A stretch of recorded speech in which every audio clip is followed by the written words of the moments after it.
Chaque bénédiction et chaque malédiction qui doit vous arriver est devant vous. Les malédictions ne viennent jamais de derrière. Les bénédictions ne viennent pas de derrière. Ça vient de devant. Si tu n'as pas le comportement qui va avec ton don sera charnel. Je vais en parler à la fin.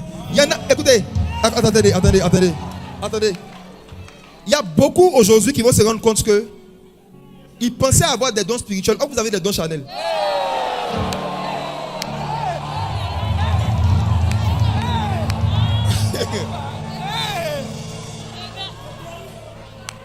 Pour parler comme mon père spirituel, quand je vais chuter à la chute du message, je vais vous montrer comment savoir si on a un don spirituel ou on a un don charnel.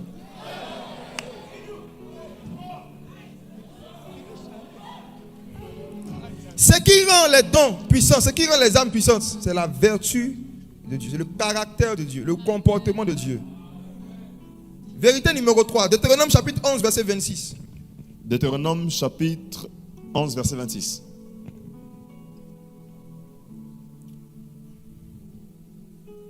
Deutéronome chapitre 3, verset 26. Chapitre 11. Chapitre 11, verset 26. Vois, je mets aujourd'hui devant vous la bénédiction et la malédiction. Amen. S'il y a une vérité qu'on peut tirer aussi sur les vertus de ce verset, c'est laquelle? Chaque bénédiction et chaque malédiction qui doit vous arriver est devant vous. Les malédictions ne viennent jamais de derrière. Les bénédictions ne viennent pas de derrière. Ça vient de devant. Dieu dit, je mets devant vous la bénédiction et la malédiction. Où est-ce que je vais en venir? Là maintenant, je vais commencer à parler du sujet. En fait, quand Dieu met des gens devant vous, il parle d'un rapport de soumission et de hiérarchie. Comment vous vous comportez envers les gens que Dieu a mis devant vous en tant que jeune?